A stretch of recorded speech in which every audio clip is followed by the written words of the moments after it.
Hello, I'm Greg Razook, and this is my book literacy integration video. We will be reading The Interrupting Chicken. This book is called Interrupting Chicken, right, Papa? Yes, now please don't interrupt the story. What do you think? You think that chicken might interrupt the story? I think he might too.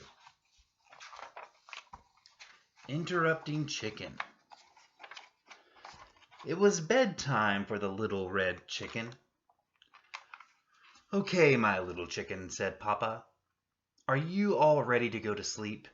Yes, Papa, but you forgot something. What's that? Asked Papa. A bedtime story. All right, said Papa, I'll read one of your favorites. And of course, you are not going to interrupt the story tonight, are you? Oh, no, Papa, I'll be good. I don't know, look at him. He looks kind of mischievous, I don't know. Ooh, Hansel and Gretel. Has anyone heard of the story, the fairy tale of Hansel and Gretel? Be thinking about that. Hansel and Gretel were very hungry. Deep in the woods they found a house made of candy. Nibble, nibble, nibble. They began to eat the house until the old woman who lived there came out and said, "What lovely children! Why don't you come inside?" They were just about to follow her when out jumped a little red chicken and she said, "Don't go in, she's a witch." So Hansel and Gretel didn't. The end. Is that how that story goes? I don't think so. Chicken. Yes, Papa? You interrupted the story. Try not to get so involved. I'm sorry, Papa, but she really was a witch. Well, you're supposed to be relaxing so you can fall asleep. Let's try another story. I'll be good. Oh, look at that. Try not to get so involved. That's a big word. I wonder what that means. Get involved.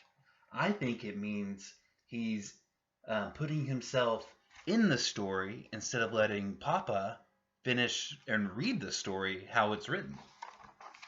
Ooh, Little Red Riding Hood. I'm sure that's familiar to some of you. Take this basket of goodies to Grandma, said Little Red Riding Hood's mother, but don't stray from the path. The woods are full of danger. Red Riding Hood skipped along through the deep woods. By and by she met a wolf who wished her good morning. She was about to answer him when out jumped a little red chicken and she said, "Don't talk to strangers." So Little Red Riding Hood did in the end. Uh-oh. I think she interrupted again. Chicken. Yes, Papa? You did it again. You interrupted 2 stories. And you're not even sleepy. I mean, look, he looks very frustrated. He just wants to read the story and get her to sleep. And she is wide awake.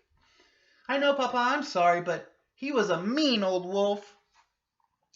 Yes, now get back into bed. Okay, Papa, let's try one more little story, and I'll be good. Chicken Little. Chicken Little was hit on the head by an acorn. The sky is falling, she thought. She was about to run off and warn Goosey Lucy, Ducky Lucky, Henny Penny, and everyone on the farm. The sky was falling. When... What do you guys think is getting ready to happen? Do you think he's going to be able to finish the story? Or do you think our friend, the little red chicken, is going to interrupt again? Out jumped a little red chicken. She said, "Don't panic, it was just an acorn." So Chicken Little didn't. The end. Chicken. Yes, Papa? You did it again. Oh, Papa, I couldn't let that little chicken get all upset over an acorn. Please read one more story, and I promise I'll fall asleep. But Chicken, said Papa, we are out of stories. Oh, no, Papa, I can't go to sleep without a story. I wonder what they're going to do. No more stories. Then, said Papa, yawning, why don't you tell me a story? Hmm. Me tell a story, said the little red chicken. Okay, Papa. Here we go. Um, Bedtime for Papa by Chicken. Once there was a little red chicken who put her papa to bed. She read him 100 stories. She even gave him warm milk, but nothing worked. He stayed wide awake. All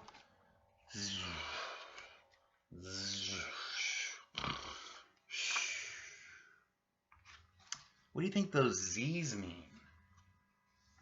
What do you think that the Z letters mean? Because I don't know if that's a word, right? It's a funny word if it is.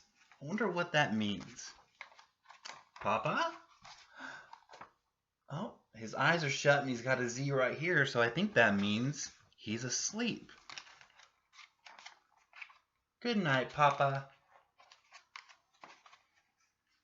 The end. All right. So, what a story. So, we've read this twice now, and there are some really cool things that I think that we picked up on. So, you know how we've been working on words that end in the sound E, right?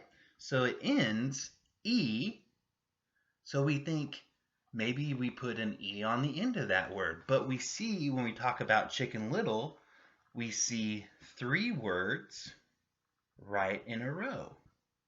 When they talk about Goosey Lucy, Ducky Lucky, and Henny Penny. What do you think they all end in? Because they sound like they end with an E. But look, they all end in a Y. Now Lucy, like the word goosey, has an E in it, but still, when the word ends in an E sound, most of the time, say here, we have a Y on the end. Now I know that's kind of tricky because, well, why wouldn't we just spell it with an E? Or maybe 2 E's? Or why don't we pronounce that luck Y? Why does a Y make an E sound? And that's what we've talked about before. English is such a funny language. But that's something to remember. In most words that we see, the Y on the end will make an E sound. It's really cool. So, another thing I thought was really neat, because we've gone over the word chicken, right? That's one of our vocabulary words this week, mainly because we're reading this story and because, well, chickens are everywhere. There's chicken farms, there's chicken sandwiches. We talk about chicken all the time.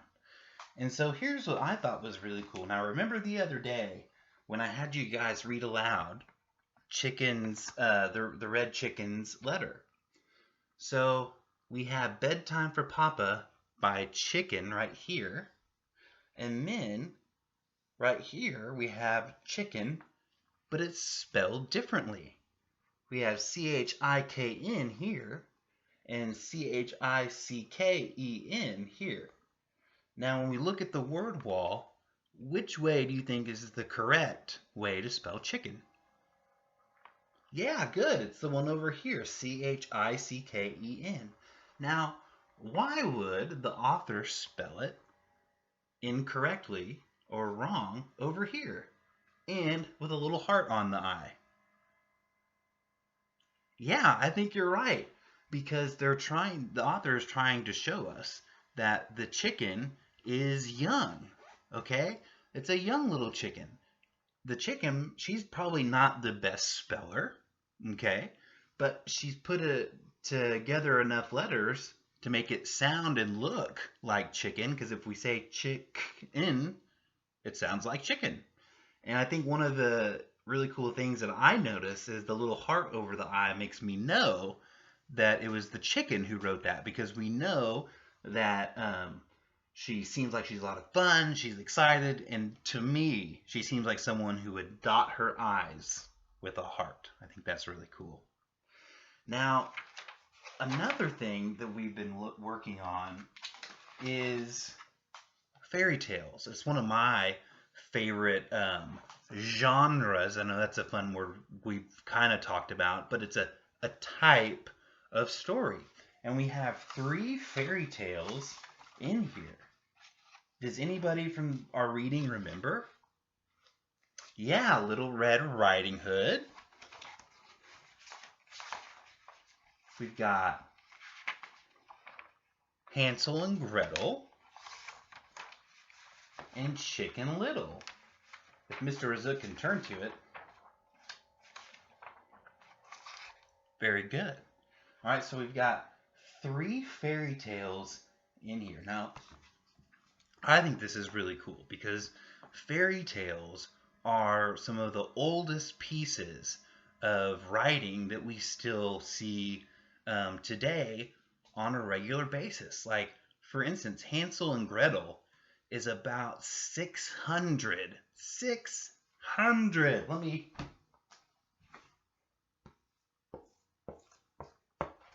600 years old. And you guys have already heard of it before we even read this story, right? So, Hansel and Gretel, Chicken Little, Little Red Riding Hood, these are fairy tales that have been around for hundreds of years, and they will still be around for hundreds of years. So, I think that's why one of our choices and one of our centers today is going to be to write our own fairy tale. Now, I think it's going to be really fun because normally I would say, well, we want to stick to things that we would think would be in a fairy tale. But when we think about fairy tales, there's lots of things in fairy tales, right? But the main thing is that there is a moral to the story or a lesson to be learned. So I want us to be thinking about that when you guys are in that center is I want you to make a character that's based on you, and I want your character to go through some challenge or have to go escape something, a crazy situation. But I want to see if your character, which is you, can learn something along the way. Maybe that you wouldn't have known otherwise. Because that's what's really cool. That's what I love about stories. And even this book, right? It has a little bit of a lesson in it. It's don't interrupt. But we have at the very end, Papa says the whole time, don't interrupt, and he interrupts. He's sleeping, but he still interrupts the story. So I think that's really, really cool. How many of you guys do your parents read to you before you go to sleep? Yeah, mine did, and we read to Charlie before she goes to sleep, and so I know very well what Papa and the little red chicken are going through because Papa's like, hey, girl, you need to go to bed. Sleepy. Papa sleepy, want to go to bed, can't go to bed till you go to bed, so please go to bed. But then I also know what it's like to be a little red chicken. Like, I don't want to go to bed. I want you to read more stories to me. You know? I want to read a lot more stories. I don't want this to end. And that's what I love about reading. Is because we can read. We can read to each other. We can have someone read to a group. Like, my grandma growing up always read The Night Before Christmas to all of her grandkids. So it was really, I think Charlie's making her presence known. So it was really a lot of fun to me. It really stuck with me.